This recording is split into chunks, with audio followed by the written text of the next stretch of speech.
இந்திய கணக்காய்வு மற்றும் தணிக்கைத்துறை தலைவர், அதாவது வந்துட்டு இவங்களை சிஏஜின்னு சொல்லலாம், Comptroller and Auditor General of India.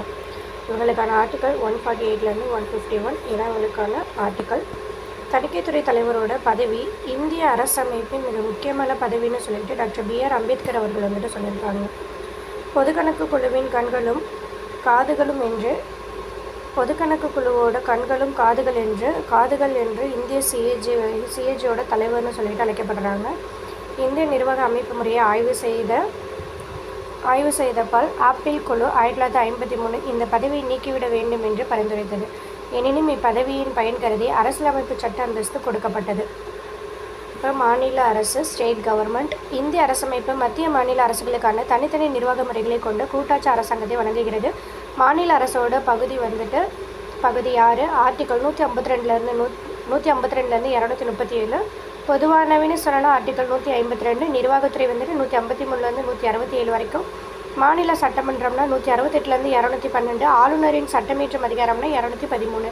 உயர்நீதிமன்றம் 214 232. துணை நீதிமன்றம் 233 237.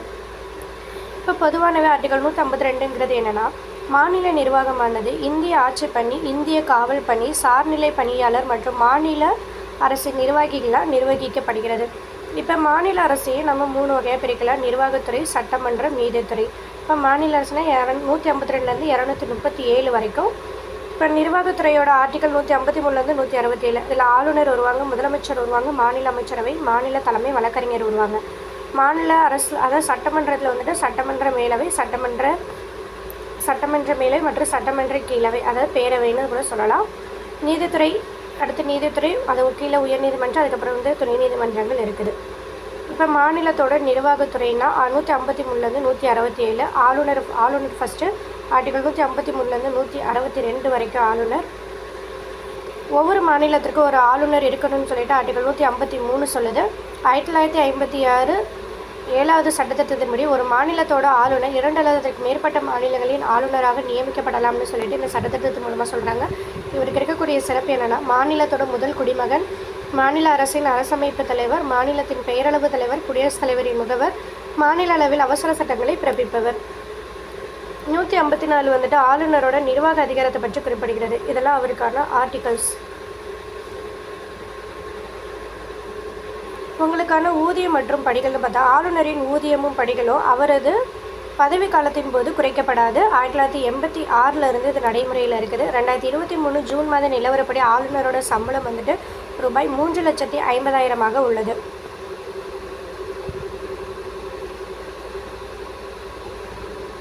இது தமிழக ஆளுநர்களோட வரிசை. இப்போ மன்னிப்பளிக்கக்கூடிய அதிகாரம்னு சொல்லிட்டு குடியரசுத் தலைவருக்கு ஆளுநருக்கு இருக்குது. இவங்களுக்கான டிஃப்ரெண்ட் என்னென்னா, மத்திய சட்டத்திற்கு, குடியரசுத் தலைவருக்கு மத்திய சட்டத்திற்கு எதிரான எந்த ஒரு குற்றத்திற்காகவும் தண்டனை வழங்கவோ அல்லது மன்னிக்கவோ, அவகாசம் அளிக்கவோ, நீக்கவோ, இடைநிறுத்தவோ அல்லது மாற்றவோ முடியும். மாநில சட்டத்திற்கு எதிரான எந்த ஒரு குற்றத்திற்காகவும் குற்றம் சாட்டப்படும் நபரின் தண்டனையை ஆளுநர் மன்னிக்கவோ, விலக்கவோ, அவகாசம் அளிக்கவோ, நீக்கவோ, இடைநிறுத்தவோ, மாற்றவும் முடியும். மரண தண்டனையை மன்னிக்கும் ஒரே அதிகாரம் குடியரசுத் தலைவரிடம் மட்டுமே உள்ளது. மரண தண்டனை மன்னிக்கும் அதிகாரம் ஆளுநருக்கு கிடையாது. ஆர்டிகல் 161 ஆளுநர் சில வழக்கு குற்றங்களை மன்னிக்கவும், நீக்கவும், குறைக்கவும் அதிகாரம் கொண்டிருக்காரு. இராணுவ நீதிமன்றத்திற்கு வழங்கப்படும் தண்டனை தொடர்பாக குடியரசுத் தலைவர் மன்னிப்பு, விலக்கு, பணி நீக்கம் அல்லது தளர்வு ஆகியவற்றை வழங்க முடியும். இத்தகைய அதிகாரம் எதுவும் ஆளுநருக்கு வழங்கப்படவில்லை. ஒருக்கான சிறப்பு தொழில்கள் பார்த்தோன்னா, சுதந்திரத்தின் போது தமிழ்நாட்டோட கவர்னர் என ஆர்ச்சிபால்ட் எட்வர்ட். இந்தியா குடியரசான போது தமிழ்நாட்டோட ஆளுநர் கிருஷ்ணகுமார சிங். உயர்நீதிமன்ற தலைமை நீதிபதியாக இருந்த தற்காலிக ஆளுநராக செயல்பட்டவர்கள் தான் பகாலா வெங்கட்ராஜமன்னா, கோவிந்தன் நாயர், MM இஸ்மாயில்.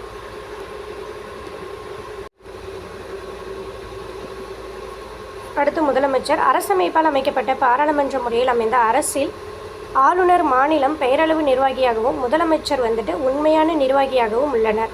ஆளுநர் மாநில அரசின் தலைவராகவும், முதலமைச்சர் மாநில அரசாங்கத்தின் தலைவராகவும் உள்ளார். மாநில அமைச்சர் குழு மற்றும் அமைச்சரவையின் தலைவராகவும் உள்ளார். முதலமைச்சர் மாநில அமைச்சர் குழு மற்றும் அமைச்சரவை குழு தலைவராகவும் இருக்கார். சட்டசபையோட தலைவராகவும் இருக்கார். ஆர்டிகல் 164 1 வந்துட்டு முதலமைச்சர் மாநில ஆளுநராக நியமனம் செய்யப்படுகிறார். ஒரு நபர் சட்டமன்ற உறுப்பினராக இல்லை என்றாலும் முதலமைச்சர் பதவிக்கு நியமனம் செய்யப்படலாம். ஆனால் அவர் பதவியேற்ற 6 மாதங்களுக்குள் சட்டமன்றத்தின் உறுப்பினராக அவர் தேர்ந்தெடுக்கப்பட வேண்டும். அவ்வாறு தேர்ந்தெடுக்கப்படவில்லை எனில் அவர் பதவி இழக்க நேரிடும். இது ஆர்டிகல் 164 1 சொல்லுது. இவங்களோட பதவிக்காலம் வந்துட்டு முதலமைச்சரோட பதவிக்காலம் 5 ஆண்டு. ஆர்டிகல் 356 படி மாநில நெருக்கடி நிலை பிரகடனப்படுத்தும் போது முதலமைச்சர் பதவி இழக்க நேரிடும். முதலமைச்சர் உறுப்பினராக உள்ள அமைப்பு வந்துட்டு மாநிலங்களுக்கு இடையான குழு இடையில் முதலமைச்சர் வந்துட்டு உறுப்பினராக இருக்கார். தேசிய வளர்ச்சி குழு, மண்டல குழு, நிதி ஆயோக்லாம் வந்துட்டு முதலமைச்சர் உறுப்பினராக இருக்கார். முதலமைச்சரோட பதவிவெளி தலைவர்கள்னு பார்க்குறப்ப மாநில திட்டக்குழு, அப்புறம் மாநில மக்கள் தொகை, இதுக்கு பதவிவெளி தலைவராக இருக்கார். இப்போ தமிழ்நாட்டில் இருக்கக்கூடிய முதலமைச்சர்களோட வரிசைகள்னு பார்த்தோம்னா இது எல்லாம் தான். இவங்களுக்கான சிறப்பு தொழில்கள் வந்துட்டு சென்னை மாகாணத்தில் நீதி கட்சியின் கீழ் 13 ஆண்டுகள் வந்து நடைபெற்றது. இந்தியா சுதந்திரம் அடைந்த போது தமிழ்நாட்டோட சிஎம் யானா ஓமாந்தூர் ராமசாமி ரெட்டியார். இந்தியா குடியரசான போது தமிழ்நாட்டோட சிஎம் வந்துட்டு PS குமாரசாமி ராஜா. தமிழ்நாட்டோட முதல் பெண் சிஎம் யாருன்னா VN ஜானகி ராமச்சந்திரன். தமிழ்நாட்டில் மக்களால் தேர்ந்தெடுக்கப்பட்ட முதல் பெண் முதலமைச்சர் வந்துட்டு ஜெயலலிதா அவர்கள். 5 முறை தமிழ்நாட்டோட முதலமைச்சராக இருந்தவங்க தான் M கருணாநிதி அவர்கள். இப்போ மாநில தலைமை வழக்கறிஞர் ஆர்டிகல் 165. ஆர்டிகல் 165 படி மாநில அரசாங்கத்தின் சட்டம் சம்பந்தமான விஷயங்களில் ஆலோசனை வழங்கவும் மாநில அரசின் சார்பாக சட்டம் தொடர்பான பணிகளை செய்யவும் மாநில தலைமை வழக்கறிஞர் நியமிக்கப்பட்டுள்ளார். மாநிலத்தோட உயர்ந்த சட்ட அதிகாரியான மாநில தலைமை வழக்கறிஞர் தான் அட்வொகேட் ஜெனரல் அவர்கள். இவங்களோட தகுதிகள் வந்துட்டு இவர் ஒரு குடிமகனாக இருக்க வேண்டும். உயர்நீதிமன்றத்தோட நீதிபதியாகுவதற்கான தகுதி அல்லது 10 வருடங்கள் நீதித்துறை அலுவலராக இருந்திருக்கணும். உயர்நீதிமன்றத்தோட வழக்கறிஞராக இருக்கணும். இல்லைன்னா 10 வருடங்கள் பணியாற்றி இருக்க வேண்டும். பதவிக்காலம் அரசமைப்பில் இவரை பற்றி எந்த பதவிக்காலமும் குறிப்பிடப்படவில்லை. ஆளுநர் விரும்பும் வரைக்கும் இவர் வந்துட்டு பதவியில் இருக்கலாம். ராஜினாமா கடிதத்தை யார்கிட்ட கொடுக்குறாருன்னா ஆளுநர்கிட்ட தரணும். இவரோட பதவி நியமனம் மாநில தலைமை வழக்கறிஞர் மாநில ஆளுநரால் நியமிக்கப்படுறாரு. இவரோட ஊதியம் வந்துட்டு ஆளுநரால் நிர்ணயிக்கப்படுகிறது. உரிமைகள் வந்துட்டு தனது வாதத்தினை மாநில எல்லைக்குள் உள்ள எந்த நீதிமன்றத்திலும் எடுத்துரைக்கும் உரிமை பெற்றுள்ளார். இப்போ மாநில சட்டமன்றத்துக்கான ஆர்டிகல்ஸ். மாநில சட்டமன்றத்தை 2ஆக பிரிக்கிறாங்க. ஓரவை சட்டமன்றம், ஈரவை சட்டமன்றம். ஓரவை சட்டமன்றத்தை சட்டப்பேரவை அல்லது விதான் சபான்னு சொல்கிறாங்க. ஈரவை சட்டமன்றம்னா சட்டப்பேரவை அல்லது சட்டப்பேரவை மற்றும் சட்டமேலவை. சட்டப்பேரவையை விதான் சபா, சட்டமேலவையை விதான் பரிஷத். 2 அவைகளை கொண்ட சட்டமன்றம் என்ற கருத்து எங்கிருந்து எடுக்கப்பட்டுச்சுன்னா இங்கிலாந்து அரசமைப்பிலிருந்து பெறப்பட்டதாகும். இந்தியாவில் தற்போது 2 அவைகள் கொண்ட மாநிலம் மொத்தம் 6 இருக்குது. பீகார், கர்நாடகா, மகாராஷ்டிரா, உத்தரப்பிரதேசம், ஆந்திரா, தெலுங்கானா. இப்போ சட்டப்பேரவை விதான் சபா அல்லது சட்டமன்ற கீழவைன்னு பார்த்தோம்னா சட்டப்பேரவை என்பது மாநில சட்டமன்றத்தோட ஒரு பிரபலமான ஒரு அவைன்னு சொல்கிறாங்க. மாநில அதிகாரத்தின் உண்மையான அதிகார மையமாகும். தமிழக சட்டமன்றம் வந்துட்டு ஓரவையை கொண்டது. தமிழக சட்டப்பேரவை மொத்தம் 235 உறுப்பினர்களை கொண்டது. அதில் 234 வயது வந்தோர் வாக்குரிமை அடிப்படையில் தேர்ந்தெடுக்கப்படுகிறாங்க. ஒருவர் மட்டும் ஆங்கிலோ இந்தியர் அது வந்துட்டு ஆளுநரால் நியமனம் செய்யப்படுறாங்க. சட்ட அமைச்சரோட எண்ணிக்கை 36 வரைக்கும். அதாவது மொத்த உறுப்பினர்களில் 15%. மொத்தம் இந்த 234 உறுப்பினர்களில் 15% கீழே ஒரு 36 உறுப்பினர்கள் மிகாமல் இருக்கணும்னு சொல்கிறாங்க. சட்டப்பேரவை உறுப்பினர்களோட தொகுதி பங்கீடானது 2001 எடுக்கப்பட்ட மக்கள் தொகை கணக்கெடுப்பு 2026 வரைக்கும் பின்பற்றப்பட வேண்டும் என 2003 சட்டத்தில் 87 சட்டத்தில் 2003 படி தீர்மானம் கொண்டு வரப்பட்டுள்ளது. இவங்களோட பதவிக்காலம் 5 வருஷம். தகுதிகள் வந்துட்டு இவர் ஒரு குடிமகனாக இருக்கணும். 25 வயது பூர்த்தியடைந்தவராக இருக்கணும். மாநிலத்தில் ஒரு தொகுதியில் வாக்காளராக இருக்க வேண்டும். இது 1951 மக்கள் பிரதிநிதித்துவ சட்டத்தின் மூலமாக கொண்டு வரப்பட்டது. குற்ற வழக்கு தண்டனை பெற்றிருக்கக்கூடாது. இவங்களுக்கு பதவி பிரமாணம் செஞ்சு வைக்கிறது யாருன்னா ஆளுநர் முன்னிலையில் அல்லது ஆளுநராக நியமிக்கப்படக்கூடிய ஒரு நபரால் வந்துட்டு பதவி பிரமாணம் செய்யப்படுறாங்க. சபாநாயகர் முன்னிலையிலையும் பதவி பிரமாணம் செய்யப்படும். இப்போ சட்ட மேலவை அல்லது விதான் பரிஷத் இது ஒரு நிரந்தர அவையாகும். ஆர்டிகல் 171 படி சட்டமேலவை பற்றி குறிப்பிடுகிறது.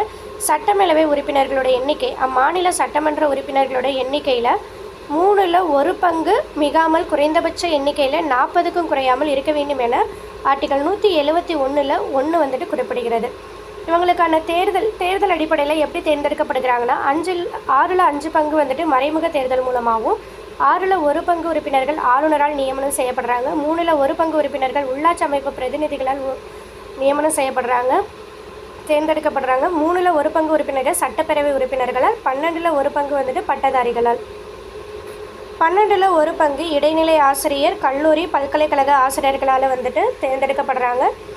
6ல் 1 பங்கு உறுப்பினர்கள் கலை, இலக்கியம், அறிவியல், சமூக சேவை மற்றும் கூட்டுறவின் அடிப்படையில் ஆளுநர் வந்துட்டு நியமனம் செய்கிறாரு. இவங்களுக்கான பதவிக்காலம் இது ஒரு நிரந்தரமானது. உறுப்பினர்களுக்கான பதவிக்காலம் வந்துட்டு 6 வருஷம். அதில் 2 வருஷத்துக்கு ஒரு வாட்டி வந்துட்டு 3ல் 1 பங்கு உறுப்பினர்கள் பதவி விலகுவர். இதோட உருவாக்கம் மற்றும் நீக்கம் பார்த்தோம்னா ஆர்டிகல் 169 படி உருவாக்கப்படுது. மொத்த உறுப்பினர்கள் 3ல் 2 பங்கு வாக்களித்து தீர்மானத்தை நிறைவேற்றலாம். இவங்களுக்கான தகுதிகள் இந்திய குடிமகனாக இருக்கணும், 30 வயது பூர்த்தடைந்தவராக இருக்கணும், சட்டப்பேரவை அல்லது பாராளுமன்ற உறுப்பினராக இருக்கக்கூடாது. பதவி பிரமாணம் மற்றும் உறுதிமொழி ஆளுநரோட முன்னிலையில் எடுக்கப்படும். தமிழகத்தோட சட்ட மேலவைன்னு பார்த்தோம்னா 1861 பிரிட்டிஷ் அரசு இந்திய கவுன்சில் சட்டம் படி தமிழ்நாட்டில் லெஜிஸ்லேட்டிவ் கவுன்சில் ஒன்று உருவாக்கப்பட்டது. ஆளுநரோட ஆலோசனை வழங்கக்கூடிய ஒரு அவையாக தான் இந்த தமிழகத்தோட சட்ட மேலவை வந்துட்டு 1861 இருந்தது. அதுக்கப்புறம் சென்னை மாகாணத்தில் 1919 மாண்டேகு செம்ஸ்போர்டு சட்டத்தின்படி 1920 ஒரு தேர்தல் நடந்து 1921 ஜனவரி 9 சென்னை சட்டமன்றம் செயல்பட துவங்கியது. 1921 ஜனவரி 12 ஆளுநரால் துவக்கம் செய்யப்பட்டது. 1935 ஏப்ரல் 1 1937 சென்னை சட்டமன்றம் ஈரவைகளை கொண்ட ஒரு சட்டமன்றமாக மாற்றப்பட்டது. 1986 சட்ட மேலவையில் ஒரு மசோதா மூலமாக 1986 நவம்பர் 1 மூலமாக நம்ம தமிழகத்தோட சட்ட மேலவை வந்துட்டு நீக்கப்பட்டது. இது 1986 சட்ட மேலவை நீக்கும் போது உறுப்பினர்களோட எண்ணிக்கை மொத்தம் 63 பேர் இருந்தாங்க. சட்ட மேலவையோட கடைசி தலைவர் யாருன்னா மாப்போசி அவர்கள், அதாவது மாப்போ சிவஞானம் அவர்கள். 2010 78 உறுப்பினர்கள் கொண்ட தமிழ்நாட்டோட சட்டமேலை உருவாக்குறதுக்காக தமிழ்நாடு மேலவை சட்டம் உருவாக்கப்பட்டது. அல்லது 2011 நீக்கப்பட்டது. ஆந்திராவோட மறுசீரமைப்பு சட்டம் 2014 ஆந்திராவோட சட்டமேலவை உறுப்பினர்களோட எண்ணிக்கை மொத்தம் 50லேருந்து 58 அதிகரித்தது. அப்போ ஜம்மு அண்ட் காஷ்மீரில் 107, 24 வந்துட்டு காஷ்மீர் கிட்ட இருக்குது. ஜம்மு அண்ட் காஷ்மீர் சட்டசபை பெண்களுக்கு போதிய அளவு பிரதிநிதித்துவம் இல்லை என துணைநிலை ஆளுநரால் கருதப்பட்டால் அவர் 2 பெண் உறுப்பினர்களை நியமிக்கலாம். சட்டமன்றத்தோட கூட்டத்தொடர் 6 மாத கால இடைவெளியில் வந்துட்டு சட்டமன்றத்தோட கூட்டத்தொடர் கூட வேண்டும். ஒரு வருடத்திற்கு 3 முறையாவது கூட வேண்டும். அடுத்து உயர்நீதிமன்றத்தோட ஆர்டிகல் 214 232 பகுதி 6 சரத்து 214 232 1862 பம்பாய், கல்கத்தா, சென்னை உயர்நீதிமன்றங்கள் தோற்றுவிக்கப்பட்டது. 1867 4வது உயர்நீதிமன்றமாக அலகாபாத் வந்துட்டு உருவாக்கப்பட்டது. 1950 ஒவ்வொரு மாகாணத்துக்கும் ஒரு உயர்நீதிமன்றம் என்ற அடிப்படையில் உருவாக்கப்பட்டன. 7வது சட்டத்திருத்தம் 1956 2 அல்லது அதற்கு மேற்பட்ட மாகாணம் ஒரே உயர்நீதிமன்றத்தின் கீழ் வந்துட்டு இருக்கலாம்னு சொல்லிட்டு இந்த சட்டத்திருத்தத்தின் மூலம் அறிவிக்கப்பட்டது. இந்தியாவில் மொத்தம் 25 உயர்நீதிமன்றங்கள் உள்ளது. யூனியன் அதாவது டெல்லியில் 1966 முதல் தனக்கென ஒரு தனி உயர்நீதிமன்றத்தை கொண்டுள்ளது. 1862 ஜனவரி 26 விக்டோரியா மகாராணி வழங்கிய காப்புரிமை கடிதத்தின் மூலம் சென்னை, பம்பாய், கல்கத்தா இதில் உயர்நீதிமன்றங்கள் உருவாக்கப்பட்டது. சென்னையோட ஹைகோர்ட் உலகிலேயே லண்டனுக்கு அடுத்து 2வது பெரிய நீதித்துறை வளாகமாக செயல்படுகிறது. இது உயர்நீதிமன்றத்துக்கான ஆர்டிகல்ஸ். உயர்நீதிமன்றத்தோட நீதி வரையறைன்னு பார்த்தோம்னா தனக்கே உரிய நீதி வரையறை அல்லது அதிகார வரம்பு, மேல்முறையீட்டு நீதி வரையறை, நீதி பேராணை பிறப்பிக்கும் கண்காணிக்கும் நீதி வரையறை, நீதிமன்றம் மீதான கட்டுப்பாடு, நீதிமன்ற ஆவணப்பதிவு, நீதி புனராய்வு அதிகாரம், மறு ஆய்வு செய்யும் அதிகாரம்.